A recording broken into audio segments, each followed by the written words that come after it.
So I'm gonna go ahead and drop the truck off. It's been a minute since I did a video, but what I want to do is get some things replaced up under here. So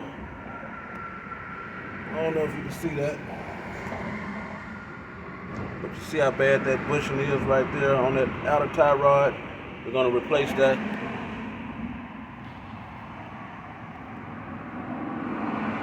I redid the CV axles. I got the extended travel CV axles that I went with by Track Motive. That's what they're made by.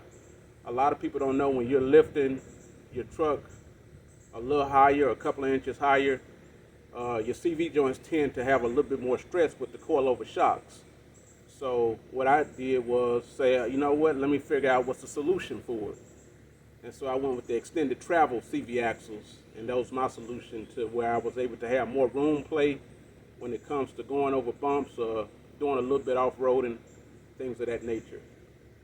We're going to dive off into it and show you a couple of things I did step by step, and show you what also happened when I tore one of the CV axles when I lifted it because I didn't replace it. So the aftermarket extended travel CV axles are actually better than the stock.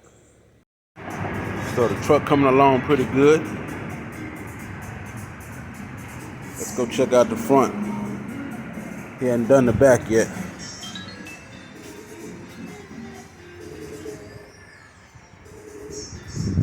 We're gonna change all that out after that.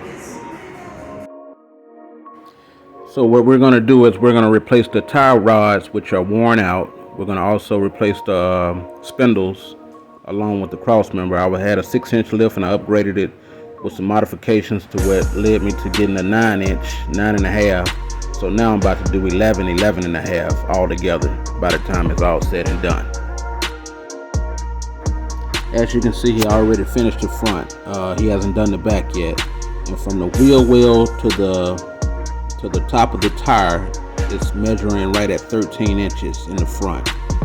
So that's sitting pretty nice, pretty high right there from the wheel well from right there, top of the tire to right there at 13 inches. And before it was right around 10 inches before I brought it in.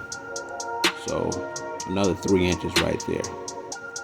So that's higher than what I brought it in, and that's basically where I wanted it at. And as you can see right up under there, the lift is not holding the truck up. The truck is actually sitting on the ground without the lift holding it up in the air. So he's going to go ahead and do the back. Once he finished the back, he's going to realign it, test drive it, make sure everything is good, make sure everything is tight, torqued, and we'll go from there. Now this right here is the stock CV axles that busted because I went up too high in the angle of it. So that's what made me go with the extended travel CV axles, which are way much better. So these are the extended CV travel axles that I have on here right now. They handle a whole lot better than the stock, a little bit more heavier, sturdier. They cost double, I should say, versus stock. So I paid around $440 something for the whole set.